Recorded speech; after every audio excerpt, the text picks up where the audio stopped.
I'm on mute. I'm back. Luca Nation, what is up? Happy Sunday. Welcome back to the Fractional Report before opening bell, brought to you by Collectable.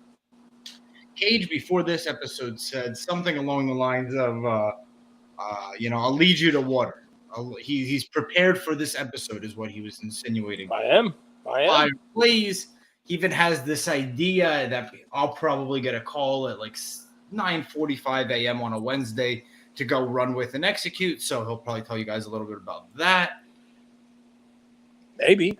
Before we get into the fund, that $1,000, which plays to do, nice new hat. I don't know where you got that. Did you get that at the mall? You were at the mall today. Yeah. It's the right logo. You got that at the mall. They take their logo seriously. That's their logo. I don't understand. That's the Collectable logo. I can't get that at a mall. I got that from them at National. It looks clean. It looks like a clean black. Boom. It is nice. Never worn before. I had one at National last year, but I gave it to Broth. So I this is my first time getting a Collectible. You give a lot of stuff away to people. Usually young men. What's the deal with that?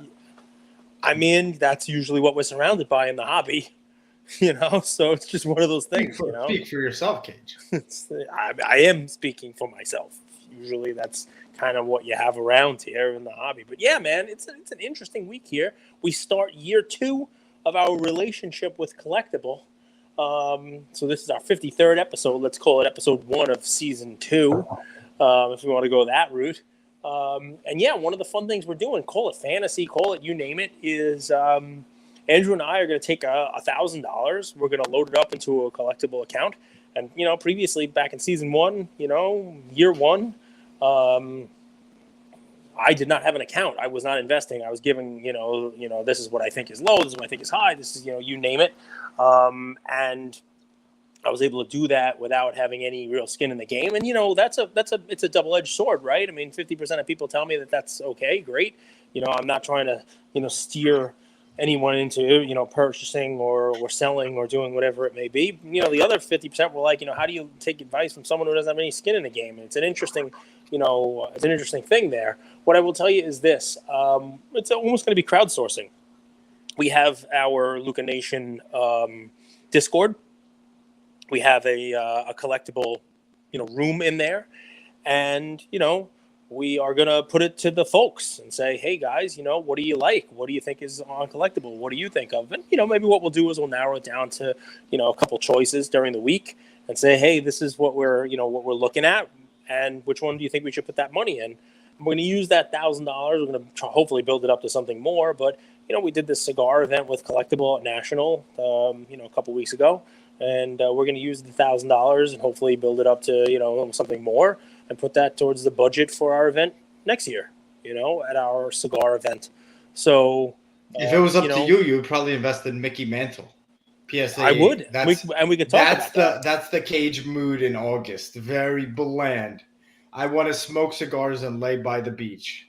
Yeah, I mean, maybe not this week, but yes, I mean, it's a great point. I do believe that 8 is going to see the repercussions and ripple effects of, the heritage sale when it comes out. It's going to be headlines everywhere. People are going to be talking about it. People are going to be looking at that SGC 9.5, and when it breaks a record for the most expensive card ever sold. Usually that does impact some of the other ones, and then an 8, I mean, it's sitting at 1.2ish. Here, if this 9.5 sells for, a crazy amount of money, people will look at the 8s and say, okay, that's the next thing. I can't get a 9. There's no 9s for sale. There's no 8s for sale. This is, one of the only, if not the only way to get some exposure to, a high grade mantle is something that, Collectable. Where did prospecting Cage go? Where did Devontae Graham Cage go? Where did Pete Alonso Cage go? Oh, I love those. Where is those Cage? We can do that, but we're talking about, fractional here. We're talking about Collectable. And, what I think makes this machine go and what I think is going to supercharge it over time, especially with the market kind of correcting itself, is, Collectable and the fractional space will be the place to go for these high-end assets. The things like the Muhammad Ali belt. The things that can't be purchased, the things that don't come up all the time. But Devontae Graham, you can buy that, 50 times today if you want it on every different marketplace. If you want a Pete Alonso, you're not going to have trouble getting it. But if you want to get Right. exposure to a Mickey Mantle 8, this is what we get to talk about here. But what about a Tiger Woods PSA 10? Sports Illustrated, one of your favorite cards. Yeah, I like that card. But you go 40% tell me this last week. You go tell me where you can buy one. You know what I mean? Like that's you could get one on Collectable right here. Exactly. You can get exposure to it on Collectable. But I mean, you bring up a great point. What's the prospecting? And I did say I was going to lead a fish to water here. One of Andrew's favorite things, but something we've talked about here a million times. I talked about it last time I was in Disney World. We talked about it over and over again. We even did a whole episode on whether or not they are even investable. But if you have a second, can you pull up that basket of silvers that we like to talk about all the time? With the Ja, Zion, Luka, Trey. Soon they're going to be paying us to be putting our money into that basket. So take a look at what that basket did this week, though. And that's why I say to bring it up, because we've been talking about this being overpriced and, not being, the typical item that you'd want to invest in on Collectable, because you can go ahead and build this basket yourself. This was something that IPO'd 2,200 shares, right? And it IPO'd at what? I think $20 per share, I think, right? So you're talking about something that IPO'd at like, $44,000. And now last week it went from $9.55 a share. You'll see down to $5 a share, I think. Let's pull up the chart if you can to find that basket for us. But I mean, this is something that in secondary trading was, 17 and change, 20, and now you have it at $5 for 2,200 shares. What is that? $11,000 total market cap for all of those. So I ask you, are we getting to a point where this is going to be something you look at as basketball season starts? Take a look at just the last week. Okay, you listen when I speak, right? Not only do you watch the games, you listen to your co-host. I do. You're not someone who's a know-it-all, right? Is that fair to say? This is why we talk about this, right? Because when it IPO'd at $44,000 for these cards, it's now exactly a quarter of the price. All right, $11,000, and there's 2 Zions, 2 Lukas, 2 Treys, 2 Jaws. Correct. So this was a fun one, right? Because it still doesn't get there, brother. It still won't get there. It won't get to $11K. I think the Lukas are not too close. I mean, the Lukas are $2,000 a piece right now. What about Zion? What about Ja? I mean, Trey's not so much. But at some point in time, is this something become, there's an overreaction? Obviously, people escaped. It's not an overreaction if the combination of these cards doesn't add up to $11,000. But this is one we've talked about how it's been overpriced. It may still be overpriced, but how overpriced is it? And will there be a point where this comes down and maybe is investable again? You tell me. Lukas are 2,200, Zion are 1,500 a piece, so that's what, 4,400, 7,400 between Luka and Zion. And now the Jaws. Let's say Jaws 1,500 a piece too, so that's another 3,000. That's 10,400, and then let's say the Treys are 750 a piece. It's right around comps. But here's the thing, dude. 2018 to 2021 is screwed. Those years are Panini put a fork into them and twisted around. So there are very few cards from those years, excluding the gold, excluding the national treasures, that I would be investing in. I would, if I was buying and I was going fractional, I would go Luka National Treasures before I went Luka Silver any day. And this is the discussion, right? This is the discussion that, I think fractional becomes a place just for this. It becomes a place just for, for the higher end cards. But I'm telling you, this one here, Trey's about 500, Jaws about 1,100, each one of them. The Zions are like, the same, 1,500. Luka's 2 and change. We're actually getting pretty close to what comps are. And basketball season's right around the corner.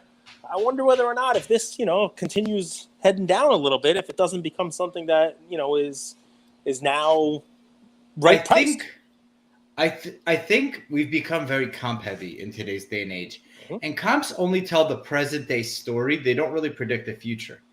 What I mean is like I think we're going through a market kind of rationalization, like a market correcting or market finding an equilibrium. You remember those economics Yep. classes, Cage? Yep. Of course. Whereas for a long time, there was cards where it was like, hey, this card is like the Zion Prism base PSA 10, right? Yep. That card, we knew the population was insane on it, right? Yes. And it still reached about $1,200. That is not an efficient market. That's not an accurate market. It's not a market that has equilibrium. What I think you're going to start seeing is that Lucas Silver, it's going to trade similar to the Giannis base prism. Why? Not because it's a different parallel, because that's what they sold us for a long time. It's because of the scarcity, right? Both very popular players, same card in a PSA 10 around the same population, about 2,500. I think it's for a few years, the market was irrational. I think you could look at this market, though it's a downturn, as more X's and O's than hype and all the other stuff. And I would Okay. use that as word betting. I think it's getting a little closer to comps. I think it's it's an interesting thing. So remember, the market went through a little bit of a swing, right? And what did people do after buying base cards and silver cards? What were all the talking heads telling them they should be doing? Do you remember? September of 2020-ish time? I Or a mean, little people bit were still later? buying base a little later than that. What was the flight to what? The flight to quality meant buy what? Buy the numbered cards, buy the parallels, the numbered parallels, Okay. right? And I think that's not exactly, that hasn't exactly worked out either, because those are not, the safe havens. But stay with me here, because this is my whole, fish to water. A perfect example of that is Luca. We just talked through how you don't like the silver. You don't think that's an investable piece 2018. And what people were talking about doing there was go for like a color match. Go for the out of 199 blue. Remember that there's only 199 of those, and the PSA 10 there's only like 35 PSA 10s, right? So that becomes a more better investable asset, and you name it. What about something like that? Is that something where coming into the season, that's something that's been beaten up, and because it's a numbered card, it's low pop, you name it, that's something you might look at? And before you answer, pull that up for the folks, because that's a card that in secondary was, it's a card that, was over its IPO for a minute there when it was first trading in secondary. It was a $10 IPO at $62.50, so $62,500. And if you take a look at what happened to this card in the last week, just like the silvers, I mean, it didn't drop 40% like the silver basket, but it looks like somebody exited this. Maybe to look to buy some football cards, you name it. You look at the 1 week chart, it went down from $6.50 a share to $4.95, which means for the first time since the IPO, never this low in secondary trading, it's less than half the IPO price. It's now down to just under $31,000. This is not something that sells that often. And if you were to pull up, Center Stage or Card Ladder or whatever it is that you pull up the data on, you'll see that the last one that sold was in May of 2022 for $36,000. So this card now, for the first time since it's been trading, is below comps. I know we're very comp heavy, and the next time this sells, it could sell for less. Remember, that's just one data point in the last 3 months. It sold in May. It sells once every 3 months. You're absolutely right. October 23rd, 2021, December 19th, 2021, March, there was 2 sales, and then May. And then here we are. Is there another one up for auction or no? No, not that I know of. I mean, it doesn't really come up that often. And I guess my question for you, for the folks listening, is, if the silvers are not a place to put money, and everybody's looking at football now, and baseball postseason is going to come, and basketball, we always tell people it's the off season. That's when you should be looking at, because in the run up, it's going to, is this now a buy? I think so. And I think we struggle to put a price on this, or, a factor on this, but I think aesthetic matters. And like, as I've been selling more on Whatnot, Cage, jersey numbers cool, but color matches, people really like the color match. They Agreed. very much do. And it adds this, it like checks another, right? Because we're trying to be different with our investment. We're trying to have something that other people desire that's a little bit different. Mhm. Color match checks another box. It has the numbered. It's the PSA 10. It's the rookie. But then you add that color match. It kind of differentiates that investment from others, and it makes it just that much more desirable. I would tell folks I agree with everything Andrew just said. And before I pivot from something he just made a point in beautifully into another item that really dovetails nicely with what he's talking about with You're a aesthetics. beautiful dancer. This here would be an Are you a item Latin pivot, or is this? This Or would is you say something you're a I'd look at. romantic ballroom If we had our dancer? fun set up, this would be one in our chat, in our Discord, that we would give as an option. This one here I like because no one's looking at these right now, and this is at a price point now below the last comp, below the last sale. Not a lot of them out there. This is one I wouldn't mind having my money in, even if we're holding it for a little while and waiting for basketball season. I don't think you get too hurt with a Luka color match, just like Andrew's saying. To dovetail into your color match, aesthetics matter. Jersey number, not so much. Aesthetics, a nice patch on a limited RPA goes a long way, doesn't it? It goes a long way, doesn't it? Yes. So if we were to look at the 03 Exquisite LeBron RPA, the BGS 85 Talk about dancing with the card. You've been dancing with this card for a few months. So guys, we can, a little romance. Exactly. I like this card, but we're talking about comps. There's a BGS 85 on Collectable, and it's currently trading at $780,000. I want you to repeat that back to me. $780,000. Exactly, Professor. that's what it's being traded at. BGS 85. But pull up the patch on this. Yes. Okay. 3 colors. But not exactly the most gorgeous patch in the world. Now, I'd rate it a 6 out of 10. the last golden auction that ended on August 6th, a week ago, a new data point, they had a PSA 7 that sold. All right? Now, if you want to pull up the patch, you can. But do you remember what's this one, this 85's trading at? It's trading at $780,000. So if I were to ask you, what was it trading at again? $780,000, Okay. sir. What do you think the PSA 7 with a 10 auto in golden sold for? $850. No! People are PSA. People love PSA. What was the BGS 85 again? $780. Exactly. That's what the golden PSA 7 sold for. Exactly $780,000. With buyers? The same exact price. With buyers, premium. Wow. Exactly pinned. $780. Can I just dovetail? Please. You know, I just said the market is very rational right now. Mm-hmm.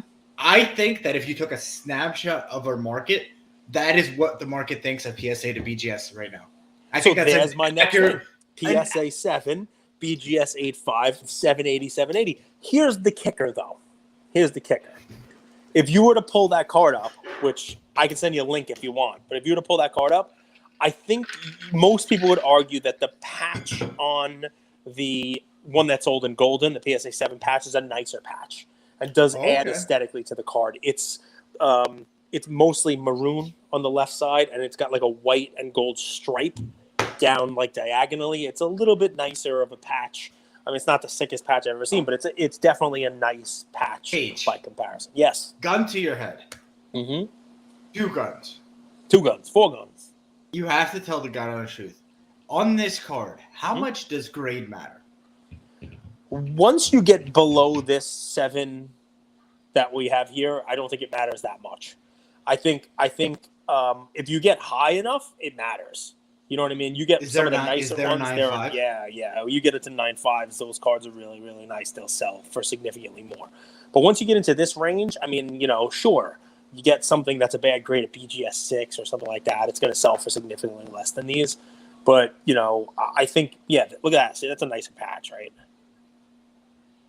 But I love your I'll tell you, Cage. Just look at, I know we don't talk about this enough, but maybe you guys in the comments. People have been blowing up our comments recently. I don't answer them all, but I see them, guys. So I just feel like this card, in whatever the grade is in this slab, looks so much more desirable than a BGS one for whatever reason. I think the appeal is a little bit nicer in that slab. And the patch is definitely nicer too. Yeah. But I agree with you. I agree with you. Even that one, which is the silver 8.5. I mean, once you get below that, you're talking about a white patch, or for the 8s and below. I agree with you 100%. But I mean, I learned that at art galleries, the frames that they put the art into are equally, if not more important for presentation purposes. So I'm starting to think of like these grading companies as frames in a lot of ways I think that's probably an accurate for thing. the And museum pieces. think of what we just, how we just did the aesthetics. Would a color match also fall into the category of potentially a better frame of the athlete, right? That Luca blue, right, in the PSA 10 slab, it's double framed. It's got a color match blue frame around the athlete, and then it's got a nice slab around it in a PSA 10. So I think you're 100% right. I mean, Silver always leaves something to be desired. Yeah, I mean, first or last. I just watched Talladega Nights. If you ain't first, you last. I'm racing for me. I'm racing for me. So another golden that had, I think, a strong price compared to recent sales. Brady, 2000 contenders and a BGS 9, right? And golden sold for $80,400. $80,400 9. With a 10 auto. Can you pull up for me the Brady contenders basket? Right. So again, 9 with a 10 auto sold for $80,400. If you take your time. I don't want you to pull too hard. So let's take a look at these guys. Are these both 9 with 10 autos? Yes. So they're both 9 with 10 autos, just like the one that sold at Golden. But let's do a little bit of math here, right? If the one at Golden sold for $80,400, what's 2 of them? That's $160,800. What is this at, the basket? About $130. 132. 30. You're So, absolutely right. So it's a little low by comparison to those recent comps. So, I mean, I know I'm a little bit all over the place. We're trying to have the last week's Golden comps, high level, cards. You're talking about contenders, Brady's. You're talking about, the LeBron Exquisite. There's some, interesting plays. If you are a buyer of BGS 8.5 and think that card is something that should carry a premium to a PSA 7, well, then the 780 on Collectable is let's call it a bargain. It's a little low by comparison. If you think the PSA 7 is the same as a BGS 8.5, then the card's valued appropriately. This one here, exactly the same. BGS 9 with 10 auto, 2 of them, 130. That's a 65,000 instead of the 80 that it sold for in Golden. Just recent comps. What did you see in the data? Couple questions for you, Cage. Shoot. Before we get Shoot. I need you to do a 5 to 10 minute breakdown on type 1, type 2, and type 3 photos. Nice. But first, before we get into that, do you think about type 1, type 2, and type 3 photos as collectible items, as investable items, or as display items? What I mean by that is, what mindset are you in when you're buying a type 1 photo? Are you like, I think this is a great investment and I could sell it at a later date, it's a good store of value, or I just love this picture and it's iconic? All right. So, I mean, the type 1 photos, original photograph, developed from the negative within the first 2 years, approximately, from when. It's good the way it is, buddy. Thank you. My computer died. It always does. So, that's a type 1. Type 2, it's developed later on. Type 3 even later. There are actual categories for this in PSA. You can take a look at their website for how they grade them, type 1, type 2. Before PSA was dealing with these, I remember seeing a different definition by Mears called Generation 1 photos, and those were developed from a negative, but could be as far out as 5 years from it. So it's an interesting thing. PSA is kind of spearheading the type 1, type 2, type 3. I have recently started buying some of these type 1s. I think it's a cool little segment. I don't know if it'll ever catch on. We'll see. But I think it's a cool historical, reference. I think that if PSA ever comes out with some sort of population report on them, so people can know just how rare they are, that will be an interesting little development for price discovery. Until they have something like that, I don't know if you ever really know how rare a photo item is. The Babe Bows Out that we've talked about a couple times on the show. It seems like I'm seeing more and more of those come out. I know Nat Fine, who was the one who won the was it Pulitzer? I mean, he won an award for for, I don't even know, he won a photography award. I don't know if it's a Pulitzer, I don't know what. For He won taking an an award iconic photo. He was for in the taking that stands, picture, right? and he took He his just took it phone from out behind. before every. That's No, yes. he didn't take his phone out. And he His took phone, a yeah, photo. crackhead. He emailed it as quick as possible, and they used that one. So Anyway, type one is dead, right? Like, because we're never really, everything is digital now.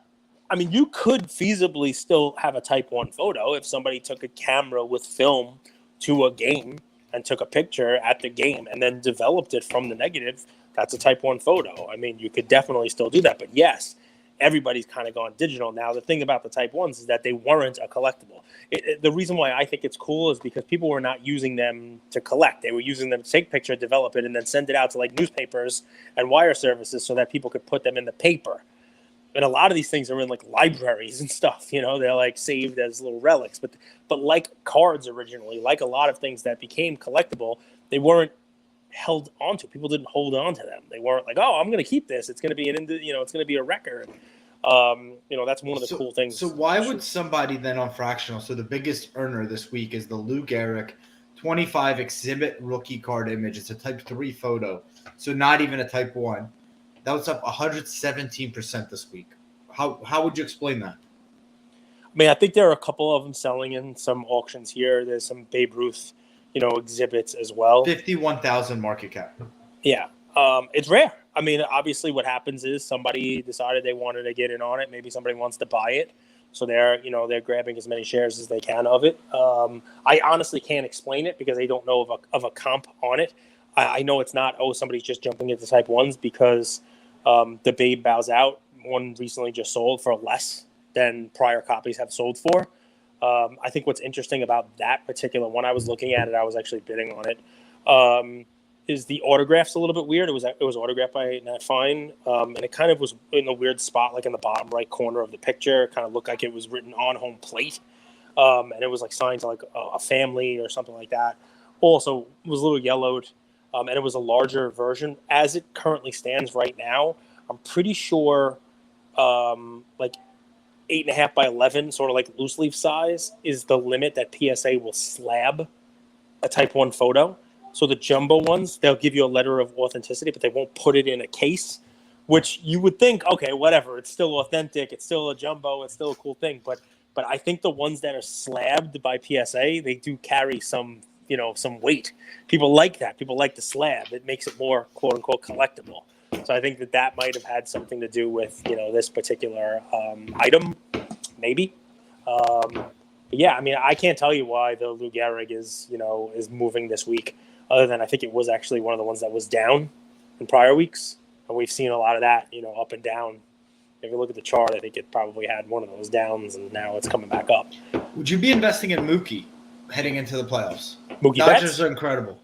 The Dodgers are great. I mean, the Yankees traded him, Joey Gallo, and they basically haven't lost since. Jerry Callow. Would I be investing in Mookie? No, I wouldn't. I like Mookie Betts. I think he's great. But I think he's already shown you, what his top side is, and people are not really putting their money in that. People are putting their money in the young guys who can win, a whole bunch of championships, a whole bunch of MVPs. I think, we've seen the MVP seasons from Mookie Betts. I don't think we're going to see more of them. He also has one of those, he now split franchise, right? So, I mean, he did what he was going to do with the Red Sox, and now he's going to do whatever he does with the Dodgers. And, the allegiance, and love and fan base for him is going to be split now. So, yeah. Cage, this is the only one that I wanted to talk about. This is probably 30 minutes towards the end of the episode. Fernando Tatis Black Label. Bowman Chrome Blue Refractor out of 150. Black Label. Insane card. Maybe one of the best cards on Collectable. Just a gorgeous card. This is obviously going to get crushed this week. Are you dip buying? Would you put your $1,000 into that? Would you wait? And I have to apologize to you. Maybe you're allowed to. Maybe because he had his 80-game suspension. Yes.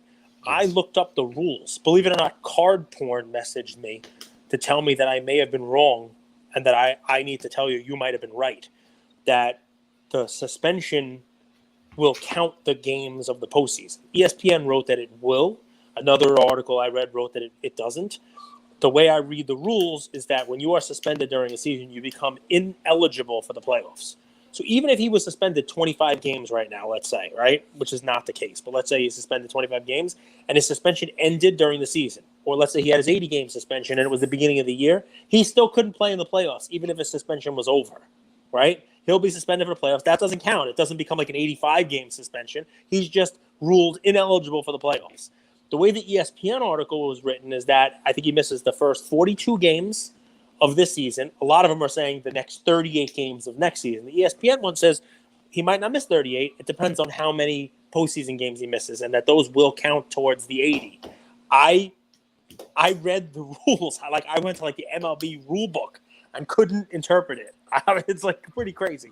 So I will get to the bottom of that. Fun sport, guys. Guys have a may really be good wrong. sport on your hands. I may be wrong. You may be right. The 80 Stop games, having too much fun, Tatis. Let's just create a really long rule book that makes life boring. Listen, we talked about this yesterday's episode. I don't want to belabor the point. So I'll answer and then I'll throw it to you. I will not be buying Tatis. You don't prospect at all, dude. It has nothing to do with prospecting anymore, and I did. I made my money on Tatis, and I sold Tatis, and I don't own a single Tatis ever again. I did prospect on Tatis. But here's the fun. I saw a rudimentary... Dude, wait till it makes you old. And when it finally does, you can start making some money. So I saw a rudimentary poll, right? And the poll was, does this impact his ability to get into the Hall of Fame? Is he now in the same category as Bonds and Clemens? And 78% of the people polled said he's in that category now. Now, sure, it's a rudimentary poll. Maybe it's 12 people. I have no idea. But I tend to agree with those 78%. I think you break the rules, you break the rules. And maybe that's silly, right? The demo of the poll is a bunch of grown men who change their minds all the time. Maybe. I think what's funny is you probably will find this interesting. I think Bonds and Clemens should be in. Like I don't Bonds care. And Clemens took steroids and then weren't suspended and used it to their advantage. This guy was injured, took steroids. It didn't even affect his. He didn't play this year. How do you know that? How do you know it didn't? He didn't use it. How do you know that he did not? He wasn't able to come back and play weeks earlier than he otherwise would have if he didn't take this steroid. No, that's not. And then this bullshit argument that he made about how he had ringworm makes it even worse. He's a child. This is why you love him, because you think you should get 19 chances when you make mistakes, and that you should be able to take the drugs with you, and the drug-sniffing dog shouldn't be in the airport to bother you. Like, all kinds of fun. The avalanche is starting. The avalanche is starting. You love Tatis. We should be able to all be he should just be out in the dugout. They should get rid of the sunflower seeds. They should just be just slamming. Yeah. There you go. That's what I'm saying is Zombie Bonds, Nation in the background. So Bonds was doping, and he wasn't caught till a much later date. So from the time he started doping, we don't know what that is, to the time he got caught, he was actually playing on the field.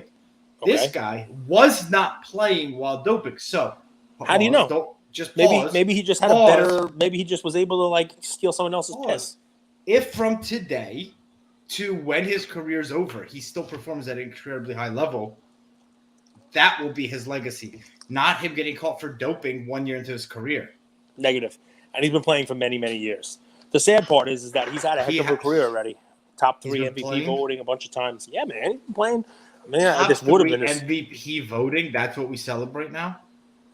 That he's done well, yes. Not a lot of people have finished top 3 for 3 straight years. Mike you wouldn't have done it this year.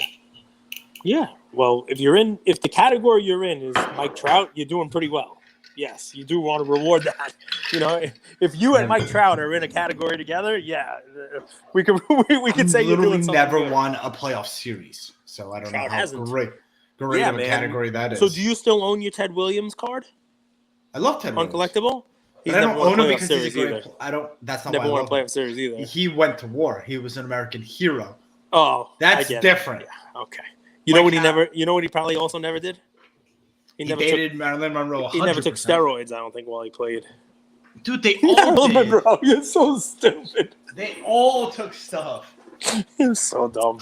Marilyn Monroe. Well, listen, dude, there was a point in America where pull up that Ted Williams, by the way. I was going to keep that one and all that quiet stuff was legal.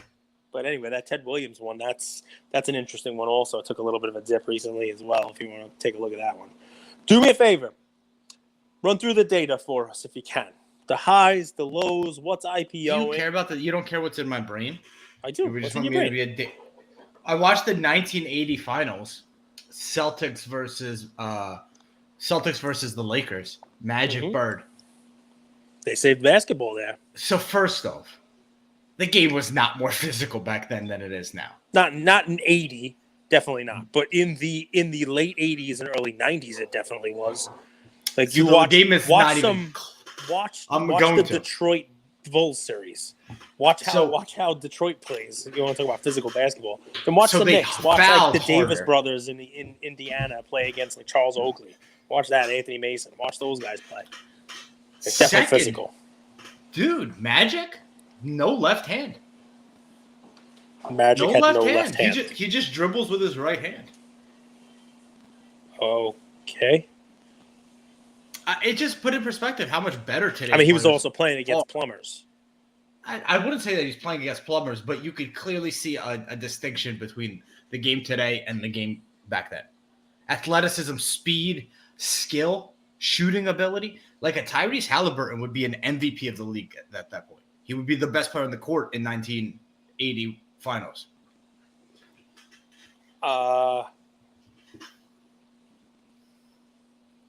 In what area of the world can you say that things have gotten slower based on progress? So I'm glad you asked.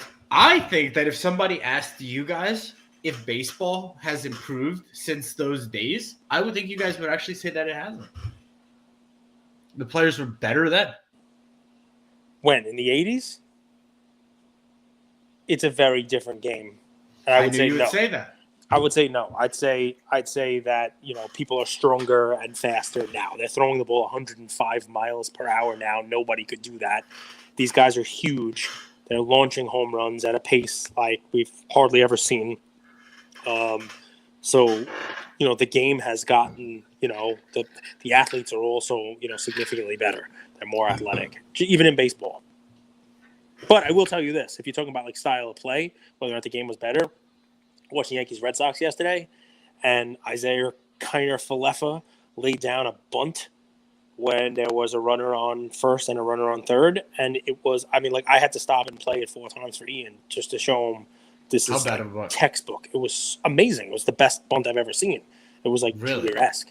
Yeah, he laid down a bunt that was far enough towards first base that the pitcher had to come off the mound for it, and the first baseman didn't know the pitcher was going to be able to reach it. So first baseman had to come off first base. So when the pitcher finally got it, he couldn't throw it home because he wouldn't have had time to get it out of his glove, right? He couldn't throw it to first base because no one was at first base. And everyone was safe. And there was no throw. It was just an amazing bunt. It was.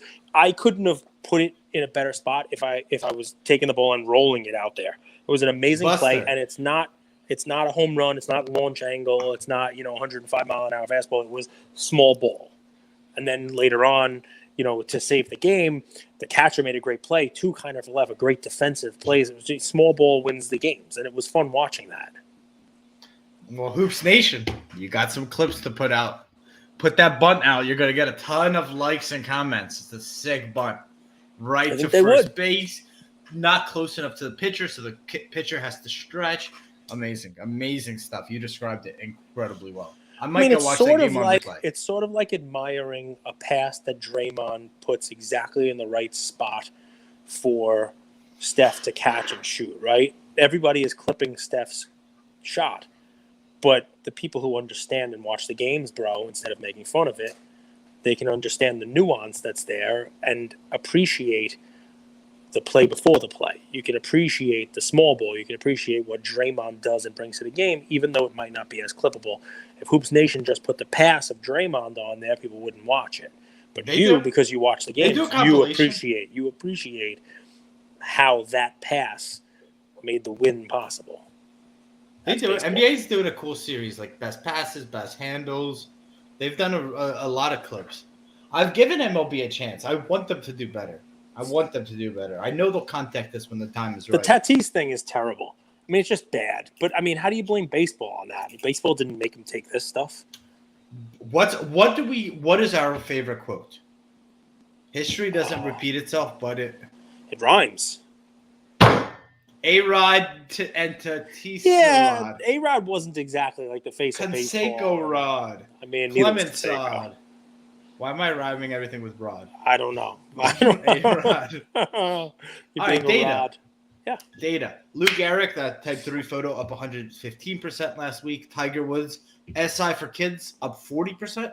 That's the perforated card, Cage's favorite Tiger Woods card. 96, 5 years before his Upper Deck. Is Upper Deck 2000 or 2001? I think it's 2001. 2001. I think so too. Tom Brady, 2000 NFL debut, full ticket, PSA 10, PSA 7, up 40%. The three biggest decliners: Giannis game worn, signed sneakers, Luka Doncic game worn jersey, and then the silver basket that we talked about.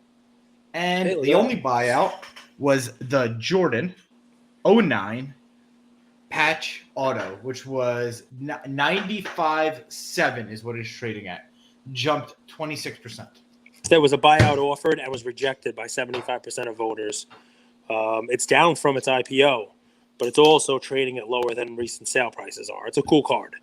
So I can understand why the voters rejected that, especially because most of them, who bought in, even that buyout would be at a price lower than what most people are in at. So I can understand why people, rejected that offer. Maybe there'll be another one. Who knows? Mr. Cage, any final words? Am I buying Tatis? No, I'm not buying the dip on Tatis. I think it's going to be very difficult for Tatis to come back. I would love to root for him. I think people will root for him. I'd love to watch him. But no matter how many playoff games he misses, it's going to impact next season also. He'll probably wind up missing 30-something games next season when all is said and done. Yeah, but baseball's weird that way, right? Where, the counting stats matter and, maybe he comes back and maybe they win a World Series and all is forgiven. More likely he wins a World Series, they win a World Series and Juan Soto gets the credit for it rather than Tatis. Also, seasonal stats, we talked about this, matter a lot. Acuna, this is the year he does 40-40. Judge, is he going to hit more than 61 home runs and have the American League record and break the Yankee franchise record that Roger Maris has and hit more? I mean, the single season stuff matters, in all sports it does, right? I still can't believe they suspend 80 games for the first offense. Well, it wasn't always 80. I think it was 50 previously, and the Players Association changed it. They changed it to I think it was 2014 to 2015. They changed it to that 80 game first time. Dude, I mean, I think we've talked this to death, but yes, I mean, baseball has, the more strict rules when it comes to this stuff, and the players know it. So, are you excited for a Whatnot NFL show? Maybe he's only healthy a month away to get back on his motorcycle again and hurt himself there. Who knows? I don't wish him to get injured. He's such an asshole for riding a motorcycle, dude. You old heads are actually. I don't even know if you realize how mean you are. Like, people are excited that this 23-year-old let me finish. That this 23-year-old kid is like throwing his life away. People are like happy about it. Who's happy? Everyone on Instagram. No one's happy about it. And dude, listen, I know, yes, you think, hey, he's riding his motorcycle. You are that guy who lived in Mexico and rode a Vespa around, and so it is fun and free. But let me tell you something. When you sign a contract for $300 million, you tell me if you're getting on a motorcycle. Okay, you tell me if you're breaking the rules. Tell me if you're doing what this kid is doing now and jeopardizing Warriors do. Not just your legacy, but your money. Dude, he's 22, 23 years old. Yeah, like I obviously it's not a good decision. No one's. What they're saying is you're still a kid. You still want to experience life, and you're going to make mistakes.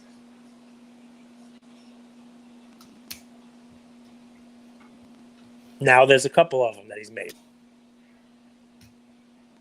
I don't want this. A couple of them. Yeah.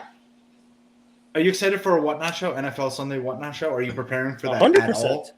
Are you scouting? Are you watching preseason football? I am. I have watched a bunch of preseason football. Does not help at all because most of the talented players don't play.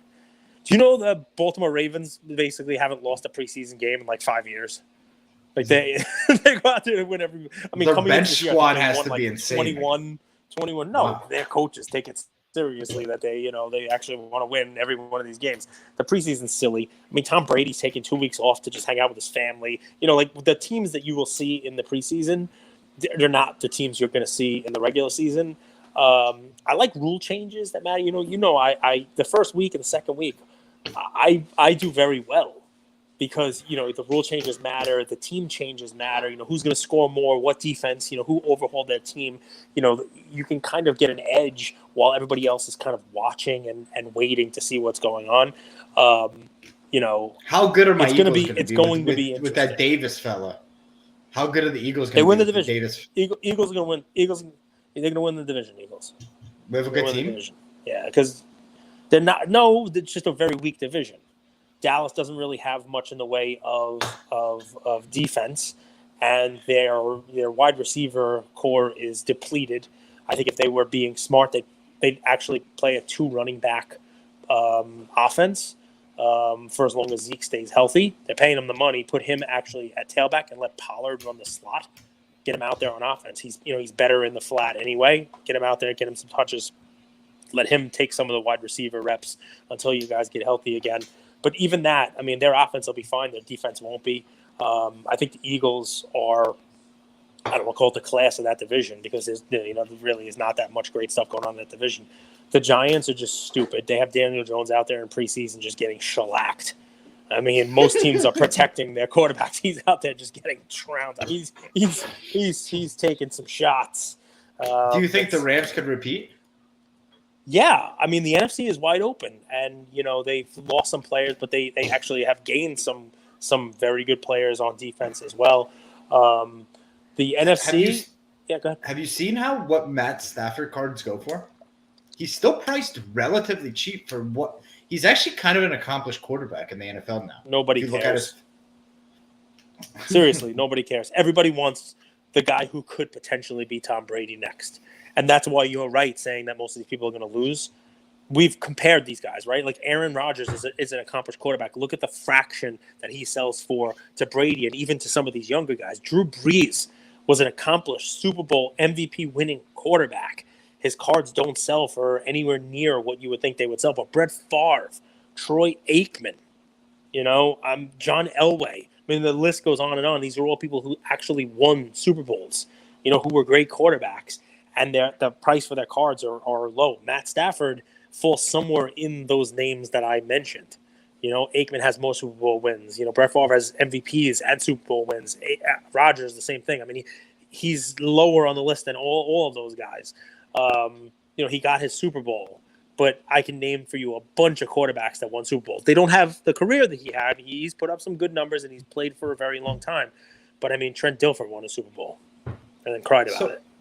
So what? Let me just understand your investing thesis here. Yes, please. So you're going to try to understand as the year winds down. The last 5 episodes, you've made fun of it, but still don't have it understood. All right, that's fun. So typical as Andrew. the year winds down, you're playing it very conservative. If it's in your strike zone, you're swinging. If it's anywhere on the corners, you're not. Is that fair to say, Cage?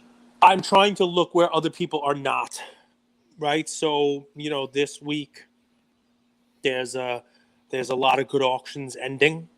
There's a lot of really nice vintage cards. I don't know whether I'll be able to grab any of them, but there are items out there like, for example, PWCC has some really nice items ending tonight. But there's also a Robert Edward auctions ending with some of those. Remember the 1869 Cincinnati Redlegs cards that I tell you about? One of the first professional baseball team, the CDVs, the large ones, the Peck and Snyder ones, the advertising back. They have some of those on, auction tonight. Like those are things. There's single-digit total counts of these items. You're gonna buy it? How much does one go for? $10K? It depends which one there are. Some of them are over $100,000 already. And you're looking at these? Some of them are 25, 30. Just because they're old. No one even knows anything about them. Because some of them are considered the first actual baseball card by baseball card definitions. And the Cincinnati one is the first all professional baseball team. So things like that, right? Things that, it's funny, you asked where my brain is. You went through NFTs last year, right? And do you remember that time where Everybody was just buying all the modern stuff, minting. These are the blue chips. Even though there was no such thing as a blue chip. And I said that, it pissed you off. And you said, be a collector. Go out and buy an alien friend, because that's going to make you a lot of money over time. But at the time you were saying that stuff, right? Jesus Christ. He combines 44 conversations into one. So here's the fun, right? Cage's, what was anything going he says on at about the me time is a smoothie. It's a smoothie. All based on truth, though. Smoothie of truth. So what were people were all looking for the original stuff. People were looking for like the first ones. People want to go back to what is it that started it all up, because while the modern stuff may or may not pay off, if the segment is going to survive, if collectibles are going to be here for forever, if baseball cards are going to be here forever, then the things that started it off, the things in the 1800s, those first cards, the tobacco cards, the good ones from the 1887, the Cap Ansons and the Mike King Kellys and those kind of Does cards. Does anyone even know about these cards? Did anyone know about Mona Lisa before it got stolen? You think nobody makes me bleed my own blood. Touche the floor. So thank you all for listening to another episode of Lucas, Tigers, and Bronzo My. I wanted to tell you about a new service that we have starting as of today, and I'm really, really excited to bring it to you guys. So as a part of our partnership with SGC, we got 50 free submissions every single month, and many of you have taken advantage of that. And it's amazing that we could have the opportunity to 650 episodes, 675 episodes in, to go ahead and give back to our community. As people were sending those cards in, they asked, can we send 5, 10, 20 more cards to you guys? We'll pay for it, but we wanted them graded with SGC. You guys know SGC is turning cards around in 13 to 14 business days, have incredible customer service, and their secondary market values are going up day after day after day. And that's exciting for the hobby and exciting for the grading landscape. So we didn't want to just rush into it. We wanted to do it right. And what we did was I relocated here to Boca Raton, Florida. I opened up a P.O. box maybe 5 minutes away from SGC, and I will be hand delivering and hand picking up the cards. So you don't have to worry about anyone else touching your cards. It will be me, and I will update you every step of the way. So here's how it's going to work. I'm going to personally pick up the cards from a P.O. box, prep them, new card saver, new penny sleeve, and deliver them to SGC every single Tuesday. Why Tuesday? Well, it lets the stragglers over the weekend come back through on Monday and gives me a day to prep, and it basically gives SGC the entire week to work on grading those cards. Once your cards pop, only then at the end of the process will you be paying for the service.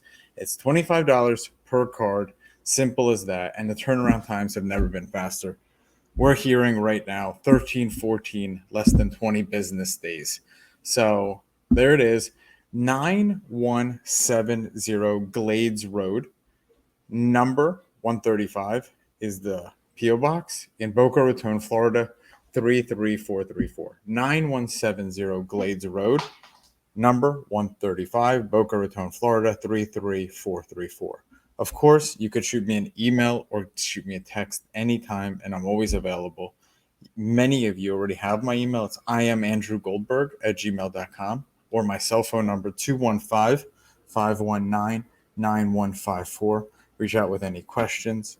I could walk you through the process. I've hopped on the call with quite a few of you, and I'm happy to do that. Love you, Luca Nation.